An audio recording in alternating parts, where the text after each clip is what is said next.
Hi everyone, నేను మీ lucky world.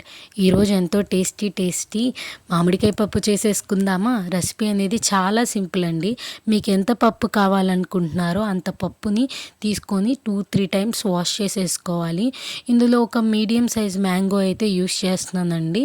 Mango కొంచెం medium పులుపు ఉంటేనే బాగుంటుంది, మరీ ఎక్కువ పులుపు ఉంటే బాగోదన్నమాట.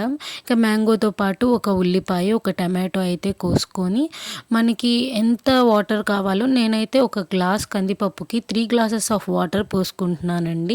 ఇంకొంచెము పప్పు కొంచెం పలసంగా ఉండాలనుకుంటే ఇంకొంచెం వాటర్ అయితే యాడ్ చేసేసుకోవచ్చు. ఇంకా వాటర్ పోసుకున్నాక ఇందులో కొంచెం పసుపు, రుచికి సరిపడినంత సాల్ట్, రుచికి సరిపడినంత కారం అయితే వేసేసుకొని లిడ్ పెట్టి క్లోజ్ చేసేసుకోవాలి.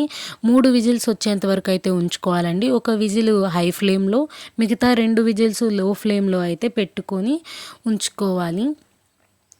చూశారు కదా, 3 విజిల్స్ అయితే వచ్చేసిన తర్వాత మనకి పప్పు అయితే ఈ విధంగా అయితే రెడీ అయిపోతుంది. ఈ విధంగా రెడీ అయిపోయిన పప్పునైతే మనం బాగా ఎనుపుకోవాలండి. నేనైతే కొంచెం తక్కువగానే ఎనుపుకుంటానన్నమాట. ఇప్పుడు ఎనుపుకునేటప్పుడు మనకి ఉప్పు కారం సరిపోయిందో లేదో చూసుకొని ఉప్పు కారం అయితే మళ్ళీ వేసుకోవచ్చు. మీరు కారం తక్కువ తినేవాళ్ళనుకుంటే దాని బదులుగా పచ్చిమిరకాయలను అయితే యూస్ చేసుకోండి. చాలా అంటే చాలా బాగుంటుంది పచ్చిమిరకాయలు యూస్ చేసుకుంటే. పప్పు అయితే ఎనిపేసుకుందాం కదండి. ఇప్పుడు దాంట్లోకి తాలింపు అయితే వేసుకుందాము. ముందుగా ఒక బాండీ తీసుకొని కొంచెం ఆయిల్ అయితే యాడ్ చేసుకోవాలి. ఆయిల్ వేసుకున్న తర్వాత కొన్ని తిరగమాత గింజలు, కరివేపాకు అయితే యాడ్ చేసుకోవాలి.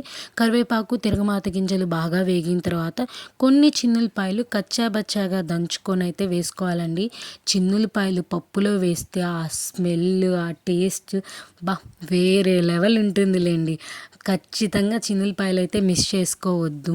చిన్నులపాయలు వేగిన తర్వాత సన్నగా కోసుకున్న ఉల్లిపాయ ముక్కలు అయితే వేసుకోవాలి. ఉల్లిపాయ ముక్కలు గోల్డెన్ బ్రౌన్ కలర్ వచ్చిన తరువాత సన్నగా కోసుకున్న పచ్చిమిర్చిని అయితే వేసుకోవచ్చు. అది లేకపోతే ఎండుమిరకాయలు వేసుకోవచ్చు. నేనైతే ఆ 2 కాదండి, ఉప్పు మిరకాయలు అయితే వేసుకుంటున్నాను. మా వాళ్ళకి ఉప్పు మిరకాయలు ఇలా తాలింపులో వేస్తేనే ఇష్టం అన్నమాట. ఇంకా తాలింపుని పప్పులో వేసేసుకొని తిప్పేసుకుంటే ఎంతో టేస్టీ మామిడికాయ పప్పు అయితే రెడీ అయిపోతుంది. మీరు మన ఛానల్ని ఫస్ట్ టైం చూస్తున్న వాళ్ళైతే మన ఛానల్ని సబ్స్క్రైబ్ చేసుకోవడం మాత్రం మర్చిపోవద్దు. ఇంకా చాలా ఫుడ్ బ్లాగ్స్ కావాలన్నా, ఇంకా చాలా వీడియోస్ కావాలన్నా మన ఛానల్ని చూస్తూనే ఉండండి. Thanks for watching.